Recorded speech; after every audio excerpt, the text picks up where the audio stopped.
I need to get your.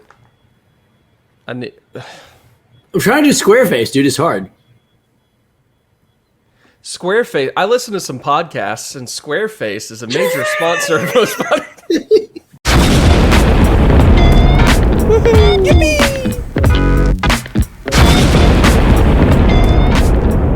Tyler, I called you here to this video chat real quick because I got a question for you, and I want to get your opinion on it. What is the biggest issue you think when someone tries to do an adaptation of anything? If someone tries to make a movie version of a book, or someone tries to make a video game version of a movie, what's the most common issue you think that pops up when that happens? You know, I think the biggest problem usually is they don't make them mature enough. In today's society, nobody really seems to take content and make it mature enough. They always draw a line to. I'm not sure if they're trying to just appeal to a bigger market, but it's like my whole thing is make it French noir.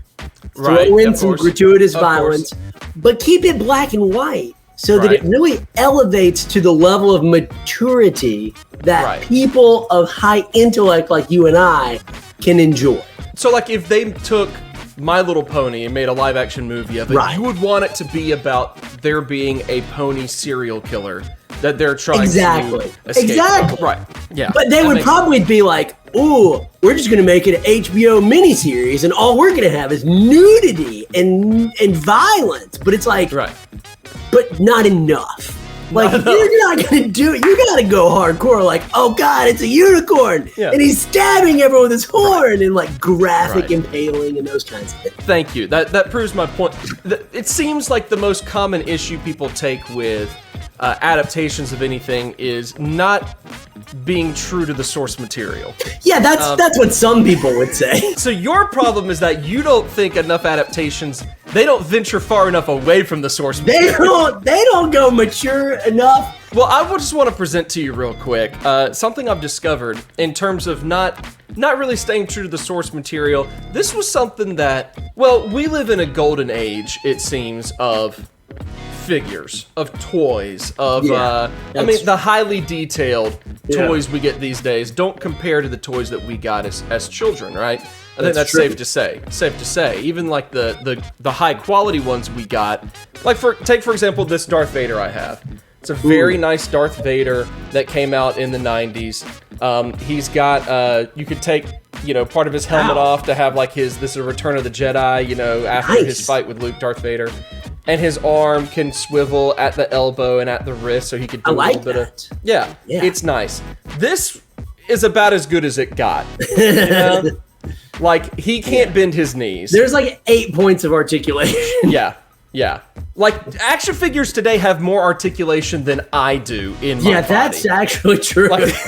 Like, there's joints that you can move on one of these, like, Star Wars Black Series figures that I'm like, I don't think I can do that. I don't have this joint in my shoulder. How's this possible? Well, something I discovered when going through my Batman Forever toys that I salvaged recently from my parents' house is that something that seemed to happen a lot back in the day was just completely ignoring anything related to the movie in order to make a toy that just had nothing to do with it. Like, we get these, these fancy Star Wars figures that are like, this is exactly how Boba Fett looked in Return of the Jedi. With Batman Forever, we get stuff like this. Like, this is supposed to be Val Kilmer.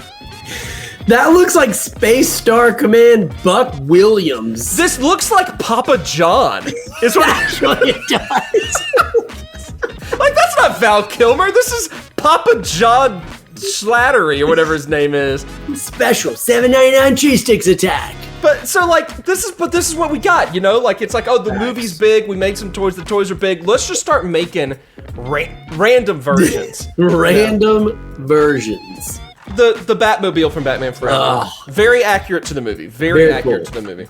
And it's got like all 90s toys had spring-loaded weapons. You gotta have a spring-loaded something. Ooh, there nice. It goes, yeah. It had these back here, all right? That when you pulled it up, a weapon appears, okay? Yeah, okay. Now, Tyler, what type of weapon is this? Looks like a winged disc launcher, maybe? I can't really tell. Rocket launcher, maybe? Maybe. Or maybe, according to the box right here, look at the back. That's a gun. Oh, snap, dude. They were so ahead of their time. They didn't know Zack Snyder was going to be mowing people down. Exactly. Very true to the Batman source material. Man. The Batmobile here straight up has guns on it. Do you think that Zack Snyder had this toy and was like, you know what? Yes, this is what we need to do with Batman in the movies. Right here. This is it. I think you're right. I think you're right. Yeah, it's a clip of Batman just mowing bajillions of people down. Just destroying people. We shouldn't be mad at Zack Snyder. We should be mad at, who was Joel Shoemaker? Is that who directed this? Mattel and Joel Shoemaker. We should be mad at Kenner. Kenner.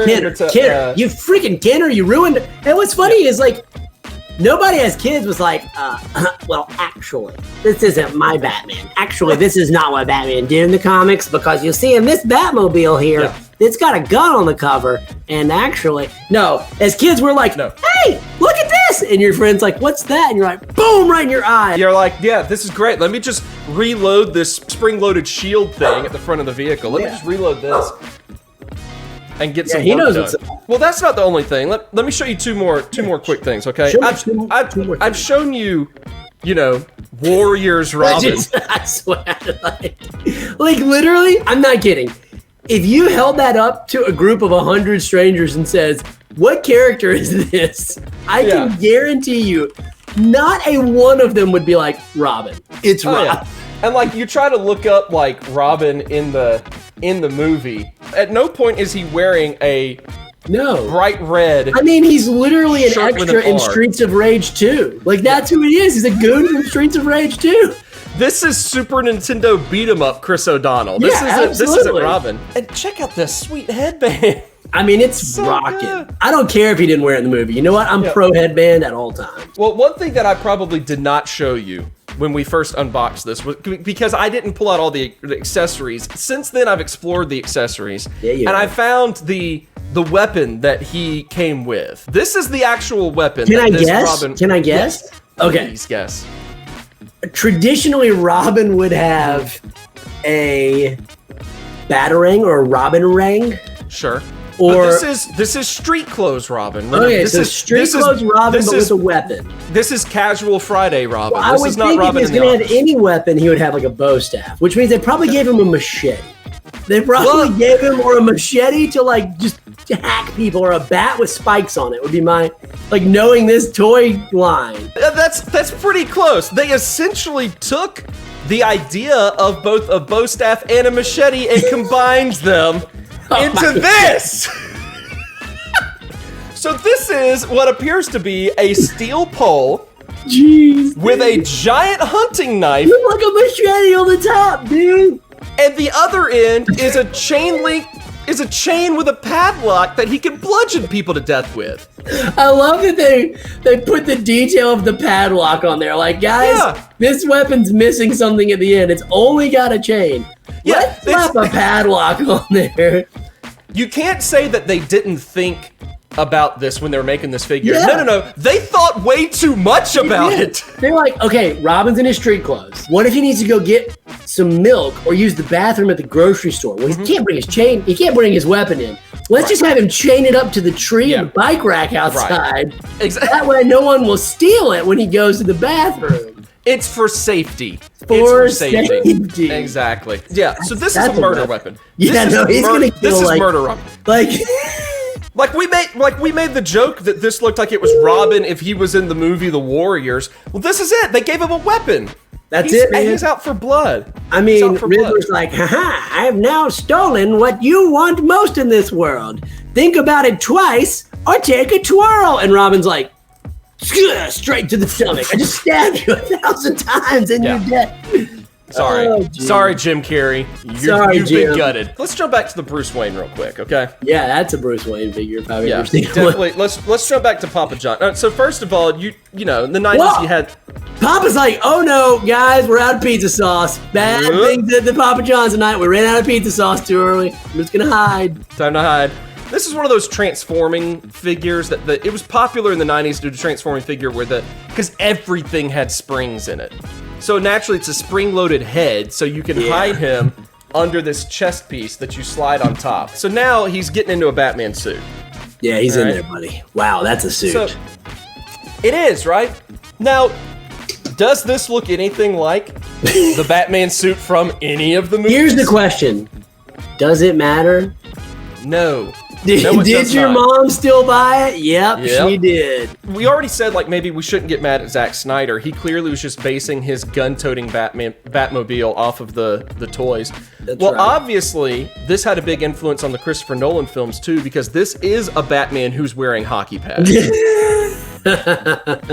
So he's got these pieces that slap on here. And congratulations, now this Papa John Bruce Wayne has transformed into makeshift, like, Robo-Batman with, like, soulless eyes and stuff. Okay? The eyes that are, like, super narrow, too. They're so close to the bridge of the nose. Yeah. So, they really are. It's alarming. But all in all, this is a Batman. Yeah. Whatever. Who cares if it's not super accurate to the movie that it's based off of? It's a Batman and a Bruce Wayne all in one. But Tyler, he came with alternate accessories. Ooh, that's exciting. Hey, alternate accessories are great, dude. Yeah. Maybe they make him look better. What's like Batman's like big rule outside of no guns? What's like his like other like big rule? No killing, like. Right. No killing is kind of what Batman's known for. So would you please explain to me how in the world this passes as an acceptable Batman accessory weapon? Like this, I want to see Batman subdue someone with that weapon without killing them. Like, how could you possibly? He's got two of them. It takes more work to not slaughter somebody with these. Dude, no doubt. This is a Mortal Kombat weapon. This is something you'd see also, in some sort of Mortal Kombat character. That might be where they designed Falcon's wings from the movie. Just saying. Hey, might be. Like, hey, it worked for Zack Snyder. Let's just go back to the Kenner toy line of Batman, see what we can cook up here for Falcon. What if we took this and made it so it's less of an obvious murder blade and made it more of a wing? So like the Batman Forever, the movie is like, it's cheesy and it's campy and it's whatever, but it still at least kind of tried to capture who Batman was. It tried to make... Not the toy line, though. No, not the toys! Not the toys at all. But you know what? It seems like where the movie failed, the toy line succeeded, making it more mature. Take it to the extreme, and it's a good property. I'm gonna go buy 6 of those.